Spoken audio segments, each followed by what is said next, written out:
Hi guys! Andito ako sa market ngayon at nakita ko tong mahabang pila na to. Siyempre gustong gusto ko yung mahabang pila kaya naman tinignan ko kung anong pinipilahan nila. Merong buy one take one na birria at talagang sinilip ko kung paano sila lutuin. May giniling sa loob, may mais at may cheese. Tapos pinapapila rin sila ng ganyan.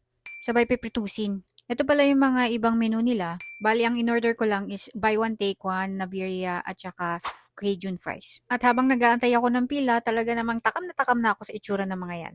Pipitusin lang yan sa harap nyo at babalik-balik ta rin nila ng ganyan. Ito pala yung bagong bukas nilang store sa market at alam ko ito yung nag-trending din eh. Kaya tara, itry na natin. 139 pesos lang to. Dalawa na sila na malalaking ganyan at may consomme rin na sauce. Tapos kasing laki lang ng kamay ko. At ito naman yung Cajun fries na 95 pesos. May giniling yan at saka may cheese. Feeling ko yun din ang ginamit dito sa birria na to. Tara, samahan nyo ako, tikman natin. So para sa akin, yung lasa nito pang Pinoy talaga. Hindi authentic yung lasa niya pero okay na